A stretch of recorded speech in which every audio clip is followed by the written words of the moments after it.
warahmatullahi wabarakatuh. Selamat pagi semuanya. Aduh, tumbenan banget ya aku bikin podcast pada pagi hari. Tapi sebenarnya aku udah siapin dari malam, tapi kayaknya semalam tuh capek banget gitu kalau untuk nge-record. Jadi daripada suaranya terdengar capek, lebih baik aku menundanya sampai pagi hari sehingga aku bisa mempersembahkan podcast yang jauh lebih baik untuk kalian semua. Jadi apa kabar kalian semua? Aku harap kamu baik-baik aja, keluarga sehat, dan semua dalam keadaan ceria. Hari kamu sempurna dengan penuh kebahagiaan. Amin. Even kamu lagi sedih, aku harap kamu segera membaik ya. Oke, jadi pada podcast kali ini aku bakal persembahin ke kamu yang ingin mengetahui seluk-beluk dunia perhafidhuhan, yang tentunya ingin membangun kepercayaan diri untuk menghafalkan Al-Quran. Nah, pada podcast kali ini aku bakal share ke kalian dalam bentuk Q&A yang paling greget, yang tentunya terngiang-ngiang banget dalam benak aku hingga saat ini. Jadi ini sejenis Q&A random yang dilakukan berulang kali dan sangat berkesan dalam hidup aku. Dari Q&A ini, aku harap kamu menemukan insight dan menemukan jawaban-jawaban yang bikin kamu penasaran, dan tentunya semoga bikin kamu memantapkan diri semakin semangat untuk ngapalin Al-Quran. Dan jika pun nantinya penjelasan aku ada kesalahan, ada opini yang tidak sependapat dengan kamu, it's okay, it's my fault, it's my guilty. Jadi segala kebenaran adalah milik Allah. Apapun yang terdengar baik itu semuanya dari Allah, dan semua kesalahan adalah milik aku, dan kalian jelas boleh menyalahkanku yang penuh dosa ini. Langsung aja ke Q&A yang pertama. Wah, enak ya jadi kamu udah jadi hafidho, udah hatam. Suka heran sih sama orang-orang yang bilang kayak gini. Hey, kenapa kamu cuma nonton? Kenapa kamu gak ambil peranmu sendiri sebagai penghafal Al-Quran? Kenapa cuma jadi pengamat doang? Kan mendingan kamu langsung take action aja jadi hafid gitu. Lantas responnya seperti ini. Kayaknya aku gak bisa deh. Apa karena akhlakku yang burik ini ya? Aku juga suka banget hal-hal yang kurang penting kayak K-pop, ngedrakor, musikan, dan berbagai hal yang gak penting lainnya. Oh my god, apakah Anda pikir saya hafidhah lantas akhlakku paripurna, tidak ada dosa? Tentu tidak. Jikapun kalian ngelihat aku sebagai manusia yang baik, ya itu karena Allah jelas menutup aib-aibku, dan pastinya aku klaim diri aku sendiri penuh dengan kehilafan, dan mungkin aku jauh lebih buruk daripada kalian. Jadi tetaplah menghargai diri sendiri, jangan terlalu berpikir bahwa kamu seburuk itu. Semua orang memiliki kesempatan untuk memperbaiki diri kok, jadi tetap semangat ya. Honestly, aku juga suka musik, aku suka hangout, aku suka traveling, aku suka K-drama, aku suka baca karya sastra, dan berbagai hal yang tentunya asik dijalani. Dan it's okay, kita hidup di dunia ini ya nikmati aja hidupnya kan. Dan kita gak perlu kok terlalu strict yang aku harus solihah setiap saat. Ya itu harus sih, pokoknya harus banget mendekatkan diri kepada Allah, menjauhi larangannya selama itu hal-hal yang tidak haram, ya it's okay, lakuin aja. Tapi nggak boleh terlalu banyak. Apapun yang enak-enak tadi seperti dengerin musik, hangout, itu harus kamu berikan tujuan yang jelas. Itu untuk merefresh pikiran kamu agar kembali lagi fokus sama ngajinya, agar kembali lagi memperbaiki hafalan, agar merefresh diri kamu untuk segera istiqomah kembali menjaga hafalan. Jadi apapun itu tergantung niatnya kan. Selanjutnya komen yang gemes banget yaitu, kamu mah enak, kamu kan cerdas. Nah kayaknya aku nih lelet banget deh. Duh, sedih banget sih kalau dengerin kayak gini. Kenapa sih kalian selalu memberikan negative vibes terhadap diri sendiri? Kenapa gak berpikir bahwa aku cerdas, aku bisa, insya Allah Allah bakal ngebantu aku? Kenapa gak kayak gitu? Karena positive vibes itu bikin kamu ngerasa jauh lebih confident, kayak jauh bisa meyakinkan diri bahwa kamu pasti bisa ngelakuin hal ini. Dan nanti karena positive vibe tersebut akan menjadi harapan itu akan menjadi doa yang Allah pasti mengabulkan doa-doa umatnya sih, hambanya, mohon maaf. Lantas bisamu itu nggak jadi cuma halu tapi jadi kenyataan. Jadi mulai sekarang jauh lebih berpikiran positif lagi terhadap diri sendiri ya, dan tentunya untuk orang lain juga berpikir positifnya dan berpikir positif terhadap Allah Subhanahu wa taala. Allah bakal ngebantu kamu kok. Jadi jangan sampai pikiran negatifmu akan menjadi kenyataan. Kan seram. Honestly, di pondok tuh aku punya temen yang kayaknya ya IQ-nya nggak terlalu bagus lah. Ibaratnya di bawah rata-rata. Misal semua orang tuh nyambung, diajak ngomong apa kayak dia sering bengong, diem, lemot gitulah ya. Pasti kalian punya kan teman-teman yang lemot gitu, tapi ini kayak bener-bener dia itu IQ-nya kurang bagus gitu. Tapi dia tuh punya, Masya Allah, hafalannya bagus banget, lancar banget, bahkan jauh lebih lancar daripada punya aku. Dan aku punya banyak teman yang notabene kayak mereka cool, keren banget, dan pastinya orang keren IQ-nya bagus ya. Dan gak tahu kenapa mereka malah pada nyerah gitu. Jadi Allah tuh gak pilih kasih gitu terhadap makhluk-makhluknya yang ingin menjadi penghafal Al-Quran. Allah tidak memilih kepada orang yang good looking doang, orang yang pinter doang, orang yang nasabnya bagus doang, atau orang yang kaya doang. Tidak seperti itu. Semua orang bisa mengusahakannya, tergantung kalian mau atau enggak. Dan karena Al-Quran ini adalah bisa diistilahkan karunia, semua orang bisa menggapainya kalau mau. Dan hal ini bisa diusahakan dengan menjadi yang layak untuk Al-Quran. Oh, bagaimana sih caranya agar aku layak menjadi penghafal Al-Quran? Bisa kita mulai dari memperbaiki ibadah, bisa kita mulai dari memperbaiki akhlak, bisa dimulai dari memperbaiki mindset kita, dan banyak hal lainnya. Jadi kalian bisa memulai hafalan sekaligus memulai untuk memperbaiki kualitas diri. Agar tentunya semoga kalian pantas matching nih sama Al-Quran yang tercinta. Bisa sefrekuensi gitu loh. Orang kita kalau nyari pacar itu kan harus setara keilmuannya biar kalau diajak ngomong tuh asik gitu kan. Ya masa ini sama Al-Quran kamu masih burik-burik aja? Kan tentunya harus jauh lebih baik setiap harinya. Dan kamu pasti lihat kan dedek-dedek gemoy yang ada di TV, mereka bahkan mungkin sekitaran anak SD kali ya, bahkan di bawahnya tuh banyak yang udah hatam. Mereka bisa loh. Dan ada juga banyak orang yang memiliki kekurangan seperti mereka tidak bisa melihat atau mereka cacat fisik, mohon maaf, dan mereka bisa. Mereka banyak kok yang para hafid. Aku pernah lihat seseorang yang mohon maaf beliau buta tapi beliau memiliki hafalan yang Masya Allah bagus sekali. Dan tentunya ini balik lagi, ini adalah karunia Tuhan. Apakah kalian mau menjemput karunia itu atau ya menjadi manusia biasa aja, terserah kalian. Selanjutnya pertanyaan yang super nyebelin gini nih, yang paling banyak tuh, ala kamu mah enak, kamu kan lahir dari keluarga yang ngafalin Quran. Jadi in fact mami aku tuh penghafal Quran gitu ya. Jadi mereka sering kayak ngesalahin aku kalau aku tuh jauh lebih mudah karena mama aku penghafal Quran. Ya elah, dikira tuh kalau penghafal Al-Quran itu faktor genetik, aku lahir cepet langsung bisa ngaji. Ya kan gak gitu, aku juga berusaha, aku juga mulai dari awal belajar Al-Fatihah, bagaimana membuat hafalan agar baik. Aku juga jatuh bangun gitu, nggak semudah itu kok, sama kayak lainnya. Misal kamu nggak percaya sama statement aku ini, kamu bisa cek ke teman-teman aku yang mereka tentunya ngelihat bagaimana perjuangan aku, sering ngulang waktu setoran, sering banget remedi waktu imtihan, dan aku super duper berusaha untuk tetap terjaga malam harinya agar besok aku bisa setoran.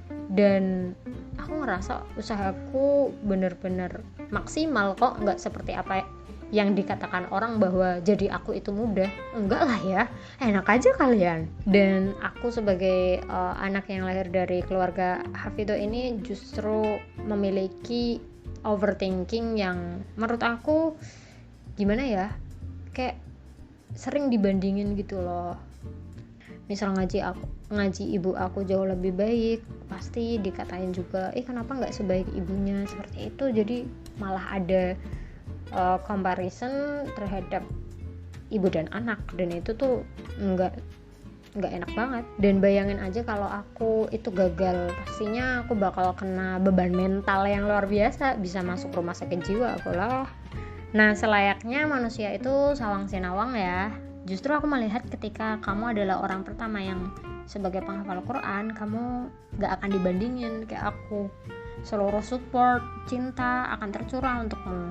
Kamu akan tampak sangat spesial. Even ini juga memiliki negative side ya, yaitu mungkin keluarga yang gak hafid bakal kurang memahami sih betapa sulitnya perjuangan kamu. Dan mungkin kamu bisa juga tetap dibandingin sama hafidhah lain yang di luar keluarga gitu. Jadi balik lagi, tidak perlu membandingkan diri sendiri dengan orang lain, karena kita memiliki battle sendiri-sendiri yang berbeda. Bisa jadi apa yang aku hadapi kamu gak kuat, dan aku juga mungkin gak kuat menghadapi apa yang kamu hadapi. Jadi berhenti banget untuk ngebandingin kamu dengan orang lain. Kamu spesial dengan caramu sendiri. Q&A selanjutnya ini miris banget. Jadi aku sering ditanyain, kamu ngapalin berapa tahun? Then I say 4 tahun. Mereka respon gini, lama banget. Aku tanya hafidhah lain, dia cuma butuh 1 tahun. Malah ada yang 40 hari, malah ada yang 3 bulan. Astagfirullah, itu seolah kayak pertanyaan kayak gitu tuh ngebikin aku berpikir pasti, aduh aku ngapain aja di pondok, pasti rebahan aja, jadinya nggak bisa selesai ngafalinnya as soon as possible. Padahal nggak kayak gitu. Jadi aku mau klarifikasi tentang cerita aku sendiri ya. Aku berusaha banget kok untuk hatam cepat. Aku sangat berharap setelah hatam itu segera kuliah, segera belajar hal baru lagi, dan aku ngerasa sangat bosan sekali hidup di pondok yang nggak boleh keluar, yang nggak boleh pakai HP, yang cuma dijengukin orang tua sebulan sekali, pulang setahun 2 kali. Itu super jenuh banget, gak ada hiburan, gak ada TV, paling kita cuma baca buku pribadi aja, kayak kita beli novel tapi novel merek pribadi, seperti itu. Nah, di pondok aku ini prosesnya sangat lama. Jadi dimulai dari kitab binadur dulu, yang kalaunya udah bisa baru diangkat menjadi bil hifdzi, tapi itu benar-benar takes time. Aku kayaknya dulu tuh butuh waktu 3 bulan sendiri untuk memperbaiki makhraj, tajwid, dan berbagai hal lainnya baru bil hifdzi. Kemudian aku mulai dari juz 30. Kalau juz 30 itu udah bisa langsung diimtihanin, dan kalau udah lulus itu baru maju ke juz 1.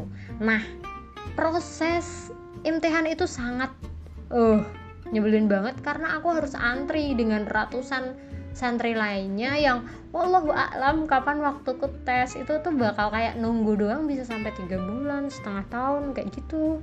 Jadi tua di ngantri doang sih sebenarnya. Kalau orang-orangnya sebenarnya pada cepet-cepet, misal kalau nggak ada ngantri ini menurut aku ya. Jadi setelah itu kan juz 1 kita setoran sampai juz 5. Itu masih ada proses setelah ngaji 1 juz, itu ada kayak harus diseperapatin, habis itu ada setengah juga, habis itu seutuhnya kayak gitu, sejus kayak gitu. Tapi proses itu dilakukan per kelipatan 5 juz. Jadi misal aku ini juz 1 sampai 5, aku imtihan, antri kan menuju imtihan yang dengan ratusan orang itu. Nanti kalau udah lulus baru naik juz 6 sampai juz 10. Nanti antri imtihan lagi, tapi imtihannya mulai dari juz 1 sampai 10. Nah, nanti misal udah juz 21 sampai 25. Nanti ya imtihannya dari juz 1 sampai 25, seperti itu. Jadi kayak ada pengulangan yang bikin hafalan kita jauh lebih kuat. Dan aku bisa klaim orang-orang yang ngajinya cepet, kayak mungkin 3 bulan, 40 hari, itu gampang kok. aku nggak, ya itu susah tapi bisa diusahain. Dan tapi kan mereka mungkin butuh waktu lebih juga untuk memperbagus hafalannya. It's okay, orang bisa klaim aku 3 bulan hafal. Apakah dia itu 3 bulan itu bisa langsung membuktikan bahwa dia itu bisa ngajinya gitu? Ya kalau bisa memang you are so cool man. Tapi aku yakin mereka butuh waktu sih untuk memperbaiki secara fluently yang kayak tabarukan lagi atau seperti apa gitu. Dan aku berasumsi bahwa mereka yang hafal Quran atau hatam Quran jauh lebih cepat tidak memiliki batasan ngafalin seberapa banyak seperti itu. Bisa jadi kan sehari sejuz, berarti kan sebulan juga udah hatam. Sedangkan di pondok aku dulu, aku memiliki batasan yaitu harus ngafalin cuma 2 halaman. Kayak gitu. Kita tuh setahun dapat 7 juz itu udah Masya Allah luar biasa banget itu. Berarti kita memiliki masa suci yang bagus, gak istihadah, sehat, memiliki mood yang bagus untuk tetap ngaji terus. Dan itu 7 juz per tahun itu udah keren banget. But first of all, ngapalin Quran bukan tentang seberapa cepat kamu hatam atau seberapa banyak hafalanmu atau seberapa lancar hafalanmu, tapi tentang seberapa mampu kamu mengimplementasikan Al-Quran dalam kehidupan sehari-hari. Itu yang paling penting. Gak apa-apa gak ngapalin juga, toh menghafalkan Al-Quran itu sunnah tertinggi Nabi. Oke? Jadi kalau kamu ingin melakukan sunnah paling luar biasa, itu ngafalin Quran, bukan poligami. Astagfirullah. Dan pecinta Al-Quran yang meskipun mereka enggak ngafalin Quran, tapi setiap saat berusaha untuk membaca Al-Quran, mempraktekkan pelajaran-pelajaran Al-Quran di dalam kehidupannya sehari-hari, dan Al-Quran itu memiliki dampak yang luar biasa dalam real life-nya. Seperti apakah dia mampu mengendalikan kesombongannya, kemarahannya, apakah dia bisa mengendalikan diri untuk tidak ghibah, tidak merugikan orang lain, apakah mereka bisa mengendalikan diri untuk tidak melakukan keharaman dan hal-hal yang dibenci oleh Allah Subhanahu wa taala, dan mereka tentunya adalah bagian dari pecinta Al-Quran. So, kamu tim yang mana? Tim yang ngapalin Quran atau tim yang gak ngapalin Quran? Sekarang pertanyaannya adalah sebenarnya kamu lagi nungguin apa sih? Kalau kamu udah sering banget dengerin podcast aku dan kamu belum ngafalin Quran, aku cuma mau tanya, bukankah hatimu sudah cukup terbuka untuk hidayah menghafalkan Al-Quran? Sebenarnya apa lagi yang kamu cari? Harta melimpah? Karir yang bagus? Akan lebih baik jika kamu menyegerakan niat dengan aksi yang nyata. Semakin kamu menunda, semakin kamu ragu dengan banyak hal, semakin banyak overthinking, insecurity, dan setan akan terus menggodamu untuk menunda-nundanya. Dan ketika kamu memutuskan untuk memulai, aku harap kamu cukup kuat untuk menyelesaikannya sampai hatam. Aku udah sering mention sebelumnya, memiliki hafalan beberapa juz adalah baik, namun tentunya akan lebih baik jika Al-Quran sekalian. Karena menjaga sedikit, kata teman-teman aku yang mereka belum selesai hafalannya, itu kayak ada kemalasan atau sejenis suka menunda-nunda untuk memperbaiki hafalan, untuk murojaah lah nanti aja lah, orang juga sedikit juga hafalannya. Tapi kalau kamu ngafalinnya se-Quran, pasti ada rasa sayang. Aduh, aku udah hafal sebanyak ini, masa aku nggak deres sih, kayak gitu kan. Jadi lebih mudah ngafalin, ngejaganya tuh lebih mudah untuk se-Quran sekaligus daripada yang sedikit-sedikit tadi. Tapi keduanya itu jelas baik ya, tetap itu baik. Kemudian untuk menjadi penutup, marilah kita berimajinasi. Mungkin saat ini kamu masih sekolah, kuliah, kerja, atau kamu memiliki banyak aktivitas yang begitu sangat sibuk. Namun bagaimana di usia senja nanti ketika kamu udah pensiun, ketika mungkin orang-orang di sekitar kamu udah mulai meninggal dan kamu ngerasa sendiri, apakah kamu tidak menginginkan sahabat terbaik dan aku mau share ke kalian bahwa Al-Quran adalah sahabat terbaik bagi aku saat ini dan seterusnya. Karena ketika aku sedih, aku kayak menjadikan Al-Quran sebagai obat. Misal aku lagi dicuekin gebetan aku terus aja biar gak galau. Jadi akan lebih indah ketika di masa tua kita bengong aja berzikir dengan Al-Quran. Dan aku sering kayak ngerasa sedih ngelihat orang-orang tua yang cuma bengong tapi dia nggak ngapa-ngapain. Ya mungkin mereka berzikir, ya tapi kayaknya akan lebih seru deh kalau mereka itu jadi penghafal. Akan setiap harinya mereka memiliki hal yang baru untuk dilakuin. Karena kenapa? Karena nggak tahu kenapa sih, kita tuh meskipun jadi penghafal tuh ada aja ayat yang lupa-lupa ingat gitu. Jadi hidup tuh terasa selalu seru karena ada banyak hal yang setiap harinya harus diperbaiki. Selain Al-Quran menjadi sahabat terbaik di dunia, dia juga akan menjadi sahabat terbaik di alam kubur. Kan takut ya di kuburan sendiri. Kalau kita punya Al-Quran kan kita damai. Dan dia tentunya akan menjadi sahabat terbaik di akhirat, yang katanya, kata Rasulullah, bagi orang yang menghafalkan Al-Quran kelak, orang tua si penghafal Al-Quran tersebut akan diberikan mahkota yang paling indah. So sweet banget kan. Jadi itu juga menjadi penghafal Al-Quran adalah bentuk bakti kita terhadap orang tua. Aku harap suara aku gak ngebosenin dan kalian masih terus support podcast ini. Makasih untuk segenap respons baik dari teman-teman. Dan kalau kalian punya pertanyaan, punya kegalauan, silahkan DM aku di Instagram aku yang sering aku tuliskan di description box.